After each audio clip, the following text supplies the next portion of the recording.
Borderline personality ডিসঅর্ডারের মানুষদের অসম্ভব aggression থাকে, মানে রাগ থাকে। যে কোনো উপায়ে নিজেকে সেলফ হার্ম করার একটা পদ্ধতি সে খুঁজে নেবে। যিনি বর্ডারলাইনের পার্টনার থাকেন, ওনারা কনফিউজ হয়ে যান যে আমি কি থাকবো নাকি আমি চলে যাব। আপনি ওনার হিলার না, আপনার একটা লিমিটেশন আছে। আপনি যখনই সিদ্ধান্ত নিচ্ছেন এই সম্পর্কটা আমার জন্য অনেক বেশি সাফোকেটিং, এক্সস্টিং, আমার বের হয়ে আসা উচিত, এবং আপনার পার্টনারকে জানাচ্ছেন, সাথে সাথে আপনি হুমকি পাচ্ছেন আপনার পার্টনার আত্মহত্যা করবেন, নিজেকে আঘাত করবেন, নিজের ক্ষতি করবেন, out of fear, out of guilt, out of empathy এবং ডেফিনেটলি আউট অফ ইমোশন। আপনি সম্পর্কটা থেকে আর বের হতে পারেন না। আপনি এটা চিন্তা করে নিজেকে সান্ত্বনা দেন, মাসে 30 দিনে 7 দিন তো আমরা অসম্ভব ভালো ছিলাম, কি সুন্দর সময় কাটিয়েছি, আমি হয়তো আরেকটু যদি ভালো হয়ে থাকে, আমি হয়তো আরেকটু ওর মন মতো চলার চেষ্টা করি, ওকে আরেকটু বোঝার চেষ্টা করি, এই সম্পর্কটা খুব সুন্দর হয়ে যাবে, ও আমার সাথে অনেক ভালো ব্যবহার করবে, ও আর আমাকে তাহলে এত সাফোকেট করবে না, আমিও তাহলে ওকে আর এত পেইন দিব না। বর্ডারলাইন পার্সোনালিটি ডিসঅর্ডার, এই ডিসঅর্ডারের পেশেন্টদের একটা কমন ট্রেট থাকে নিজেকে আঘাত করার, নিজেকে ক্ষতি করার একটা প্রবণতা। সেটা হতে পারে ধারালো কোনো কিছু দিয়ে হাত পা কেটে ফেলা, শরীরের বিভিন্ন জায়গায় নিজেকে আঘাত করে বসা, নিজের চুল কেটে ফেলা, অথবা সিগারেট বা কোনো কিছু একটা জ্বলন্ত কিছু একটা দিয়ে নিজের শরীরটাকে পুড়িয়ে দেয়া। হাত পা কোনো জায়গায় পোড়ার একটা দাগ থাকবে, বা পুরো শরীরে যে কোনো একটা জায়গায়, অনেক ক্ষেত্রে খুব সিভিয়ার কেসে তারা প্রচণ্ড অ্যাগ্রেসিভ হয়ে নিজের শরীরে আগুনও লাগিয়ে দিতে পারে। কিছু ক্ষেত্রে তারা এগুলো বাদ দিয়েও অনেক সময় ড্রাগ অ্যাডিক্ট হয়ে যেতে পারে, অথবা বিঞ্জ ইটিং, বিঞ্জ শপিং, আবার না খেয়ে থাকা, আবার বিভিন্নভাবে নিজেকে আঘাত করা, যে কোনো উপায়ে নিজেকে সেলফ হার্ম করার একটা পদ্ধতি সে খুঁজে নেবে। কমনলি আমরা যে ট্রেটটা পাই, যেটা ধারালো কোনো কিছু দিয়ে নিজেকে আঘাত করা বা দেয়ালে আঘাত করে, এবং আজকে এটা নিয়ে একটু কথা বলবো। এবং এই যে সম্পর্কর একটা রোলার কোস্টার যে শুরু হয়ে যায় বর্ডারলাইন পার্সোনালিটি ডিসঅর্ডারের একজন পার্টনার যদি আপনার লাইফে থাকে, আমার অন্যান্য ভিডিওগুলো দেখলে আপনারা এতটুকু বুঝতে পারবেন। আমি এটা বলি যে পার্সোনালিটি ডিসঅর্ডারের ভিতরে একমাত্র বর্ডারলাইনই এমন পার্সোনালিটি ডিসঅর্ডার যেটা ট্রিটমেন্টে হিল করা পসিবল। সো এটা বলে তারপরে আমি শুরু করতে চাইবো, কারণ আমি অবশ্যই জানি যে এই পেশেন্টরা সিনসিয়ারলি যখন অ্যাকনলেজ করেন তাদের এই প্রবলেমটা আছে এবং তাদের চাইল্ডহুড সাফারিং, ট্রমা, তারা খুব সুন্দরভাবে সেলফ অ্যাকাউন্টেবিলিটির মাধ্যমে বের হয়ে আসতে পারে। তাই আপনার পার্টনার যদি বর্ডারলাইন পার্সোনালিটির হন, আপনি তাকে ছেড়ে দেওয়ার চিন্তা না করে এই বিষয়টি সম্পর্কে জানেন, তার সাথে আস্তে আস্তে ডিসকাস করেন, এবং আপনি দেখবেন সে গ্র্যাজুয়ালি এখান থেকে ইনসাইটটা নিয়ে অ্যাকনলেজমেন্টের মাধ্যমে বের হয়ে আসতে পারবে। বর্ডারলাইন পার্সোনালিটি ডিসঅর্ডারে আক্রান্ত মানুষরা ওনারা ওনাদের কোপিং মেকানিজম হিসেবে সেলফ হার্ম করে থাকেন। এটা একটা আনহেলদি অ্যাডাপ্টিং মেকানিজম, বাট তারপরেও ওনারা এটাই করেন, কারণ ওনাদের অসম্ভব রকম ইমোশনাল ওভারওয়েলমিং একটা স্টেট থাকে। মানে ওনারা ওনাদের অনুভূতিগুলোতে নিয়ন্ত্রণ করতে পারেন না। ওনারা ওনাদের অনুভূতিগুলোর ভিতরে সবসময় একটা শূন্যতা বুকের ভেতরে কাজ করে। মনে হয় কাছের মানুষরা আমাকে ছেড়ে যে কোনো সময় চলে যাবে। নিজের আইডেন্টিটি নিয়ে তার নিজের ভেতরে অনেক বেশি ক্রাইসিস থাকে, কনফিউশন থাকে, এবং অবশ্যই ভালোবাসার মানুষটাকে তারা প্রচণ্ড রকমভাবে আঁকড়ে ধরার চেষ্টা করে এবং তখন তাকে সাফোকেট করে ফেলে। এবং একই সাথে বর্ডারলাইন পার্সোনালিটি ডিসঅর্ডারের মানুষদের অসম্ভব অ্যাগ্রেশন থাকে, মানে রাগ থাকে, মুড সুইংটাও প্রচণ্ড রকম, খুবই আনপ্রেডিক্টেবল। এবং যেটা বলছিলাম যে একজন বর্ডারলাইন পার্সোনালিটি ডিসঅর্ডারের পেশেন্ট, যাকে আমরা সংক্ষেপে বিপিডি বলি, আমার জন্য বলতে সুবিধা হবে পরবর্তীতে। সো বিপিডির পেশেন্টরা সাধারণত যেটা করেন, ওনারা এই যে যখন ওভারওয়েলম হয়ে যান নিজেকে হার্ম করেন। বেশিরভাগ ক্ষেত্রে ওনারা ধারালো জিনিস দিয়ে নিজেদের শরীর কেটে ফেলেন, চাকু দিয়ে শরীরের যে কোনো অংশে অসম্ভব কাটাছেঁড়া করেন। সেটা ছেলে হোক মেয়ে হোক, উভয় পক্ষেই মানুষরা করে থাকেন। তবে মেয়েদের সংখ্যা বা প্রবণতাটা আগে বলা হতো বেশি। ইন্টারেস্টিংলি ছেলে মেয়ে এখন উভয় সংখ্যায় সমান, অ্যাকর্ডিং টু রিসার্চ। তারা অবশ্যই শুধু ধারালো জিনিস দিয়ে হাত কাটে এমন না, তারা জ্বলন্ত কোনো কিছু দিয়েও নিজের শরীর পোড়াতে পছন্দ করেন। ওই সময়টাতে, সেলফ হার্মের টাইমটাতে অনেক সময় আগুনও ধরিয়ে দেন, এরকম হিস্ট্রিও আছে। অনেক ক্ষেত্রে ড্রাগ অ্যাডিক্টেড হয়ে যান, কারণ ওই যে সেলফ হার্মের জন্য বা নিজেকে ডিস্ট্র্যাক্ট করার জন্য বিঞ্জ ইটিং করেন, অথবা বিঞ্জ শপিং করেন, অথবা না খেয়ে থাকেন, অথবা এমন কোনো উইমজিক্যাল, এমন কোনো ইম্পালসিভ ডিসিশন নেন যাতে ওনার জীবনে ওনার অসম্ভব ক্ষতি হয়ে যায়। এবং এই কাজগুলো উনি কেন করেন? কারণ উনি ওনার এক অনুভূতি নিয়ন্ত্রণ করতে পারছেন না, উনি অসম্ভব ভয় পেয়ে যাচ্ছেন বা প্যানিকে চলে যাচ্ছেন, ওনার অতীতের যে কষ্টকর অভিজ্ঞতাগুলো, স্মৃতিগুলো, ওগুলো মনে পড়ে যাচ্ছে। অথবা দেখা যায় উনি যে আচরণ করেছেন, ওনার মুড সুইং হয়ে অ্যাগ্রেসিভনেস শো করে আউট অফ গিল্ট উনি নিজেকে আঘাত করতে থাকেন। অথবা উনি যদি এই ভয়টা পেয়ে যান যে ওনাকে ছেড়ে সবাই চলে যাবে, উনি তখন আসলে মনে করেন যে এই লাইফটা এতটা বোঝা, এতটা বার্ডেন, এই লাইফটা আমি রেখে কি করব, খুব কুইক একটা ডিসিশন, পেইন থেকে রিলিফ পাওয়ার জন্য আমি জীবনটা শেষ করে দেই। এবং এই সিনারিওতে সবচেয়ে বেশি যারা সাফার করে থাকেন বর্ডারলাইন পার্সোনালিটি ডিসঅর্ডারের পেশেন্টদের পার্টনাররা। সিনারিওগুলো কেমন হয়, আমি কয়েকটা সিনারিও যদি আপনাদের সামনে তুলে ধরি, জিনিসটা এরকম হয়, আপনার পার্টনারকে আপনি খুব ভালো মুডে রেখে অফিসে গিয়েছেন, হাজব্যান্ড ওয়াইফ আপনারা। আজকে আমি মূলত বর্ডারলাইন ফিমেল ক্লায়েন্টদেরকে নিয়ে বলবো, মেল ক্লায়েন্টদের নিয়ে পরে আরেকদিন বলবো। সো বর্ডারলাইন ফিমেল ক্লায়েন্টদের ক্ষেত্রে সাধারণত যেটা হয়, আপনি হাজব্যান্ড, আপনি খুব সুন্দরভাবে অফিসে গিয়েছেন ওনাকে ভালো মানুষ রেখে, বাসায় ফিরে এসে দেখছেন উনি অসম্ভব রেগে আছেন এবং উনি অসম্ভব রকম মানে অফ হয়ে আছেন, এবং আপনি বুঝতে পারছেন যে কিছু একটা সমস্যা হয়েছে, এবং আপনি জানতেন যে উনি কোনো মুভি দেখবেন বা উনি সিরিজ দেখেন, এবং আপনার পূর্ব অভিজ্ঞতা বলছে সামহাও উনি সিরিজ দেখেছেন এবং কোনো একটা ইমোশন ট্রিগার হয়েছে বা কোনো কিছু একটা ম্যাচ করে গিয়েছে ওনার পাস্ট ট্রমার সাথে বা আপনার সাথে, যেটাতে উনি ট্রিগার হয়ে গিয়েছে, এবং আপনি ঠিক বুঝতে পারছেন যে এখনই একটা আউটবার্স্ট আসবে। এবং ওনারা যখন রেগে যান তখন ওনারা অসম্ভব উদ্ভ্রান্তের মতো হয়ে যান, বিকারগ্রস্ত হয়ে যান, ওনারা নিজেকে আঘাত করতে থাকেন, ওনারা একই কথা বারবার বলতে থাকেন, পুশ করতে থাকেন সামনের মানুষটাকে, এবং অনেক ক্ষেত্রে দেখা যায় যে সামনের মানুষটার গায়ে ওনারা হাতও তুলে ফেলতে থাকেন। এবং যেহেতু ওনারা ফিমেল পার্সন থাকেন, ওনাদের একটা লজিক থাকে যে আমি তোমার সাথে রাগ করব, আমি তোমাকে বকা দিচ্ছি বা তুমি অন্যায় করেছো দেখি তোমার সাথে আমি কথাটা বলছি বা তোমাকে আমি মারার চেষ্টা করছি। সো এটাতে সামনে যিনি থাকেন মেল পার্টনার, উনি যদি কোনো কারণে ওনাকে বলার চেষ্টা করেন যে প্লিজ তুমি আস্তে কথা বলো বা এই কথাটা বারবার বলো না, বা উনি যদি চুপ করেও থাকেন তাও ওনাকে বারবার বলা হয় যে তুমি কেন ইগনোর করছো, তুমি কেন শুনছো না। এবং এই যে লিমিট পুশ হতে হতে হাজব্যান্ড যদি কোনো কিছু একটা বলে ফেলেন বা বয়ফ্রেন্ড যদি কোনো কিছু একটা বলে ফেলেন, তখন সাথে সাথে প্লট আবারও চেঞ্জ হয়ে যায় এবং কমপ্লিট ব্লেমটা হাজব্যান্ড বা বয়ফ্রেন্ডের উপরে চলে যায়, তুমি কেন আমার সাথে এই কথাটা বললা, তুমি কিভাবে বলতে পারলা।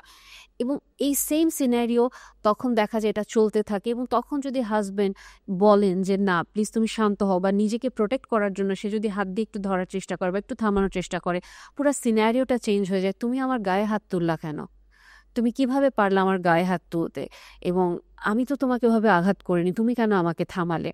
তখন যেটা দেখা যায় যে বর্ডারলাইন ফিমেল ক্লায়েন্টদেরকে ডিল করা তখন তার হাজব্যান্ড বা বয়ফ্রেন্ডের জন্য অসম্ভব রকম বিপজ্জনক হয়ে যায়, এবং ওনারা একটা পর্যায়ে সাফোকেটেড ফিল করতে থাকেন।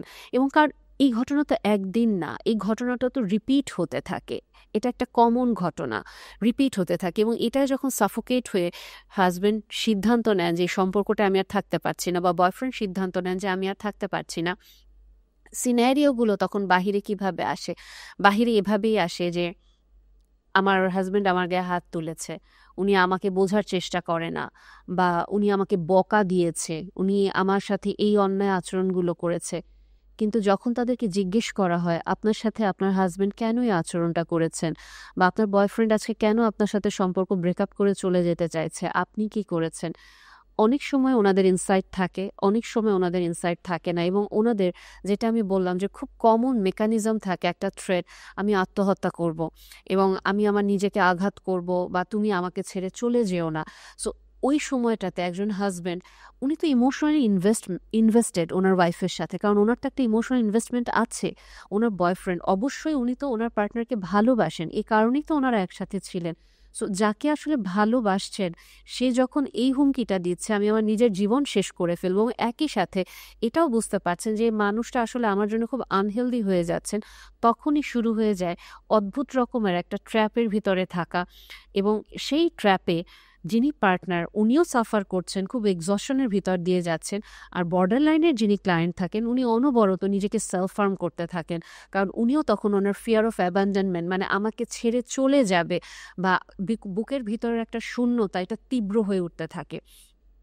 এবং ওই সময়টাতেই দেখা যায় যিনি বর্ডার লাইনের পার্টনার থাকেন ওনারা কনফিউজ হয়ে যান যে আমি কি থাকবো নাকি আমি চলে যাব।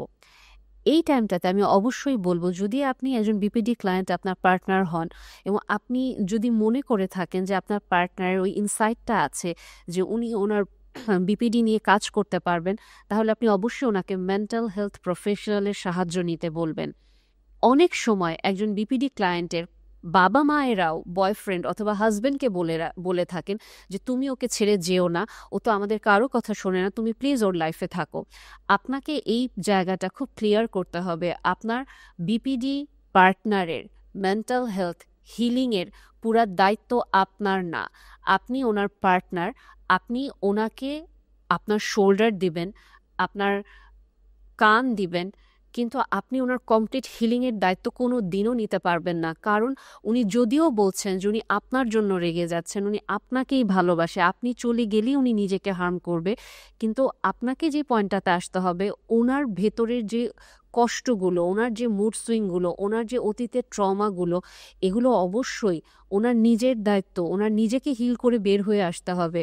এবং উনি যদি ওনার এই মুড সুইং বা ওনার নিজের ট্রমা বা ওনার নিজের ডিসঅর্ডার নিজে হিল না করে, আপনার সাথে চলতে গেলে ওনার ট্রমা বা ওনার এই ডিসঅর্ডার আরও বাড়বে। এবং এখানে আপনি কখনো অ্যাক্টিভ রোলও প্লে করতে পারেন, এখানে আপনার জিরো রোল থাকবে কখনো কখনো। এবং আপনাকে বিপিডি পার্টনারের বাবা মাকেও এটা বোঝাতে হবে যে আপনি ওনার হিলার না, আপনার একটা লিমিটেশন আছে। সো ওনার মেন্টাল হেলথ প্রফেশনাল দরকার, ওনার প্রপার হিলিং দরকার।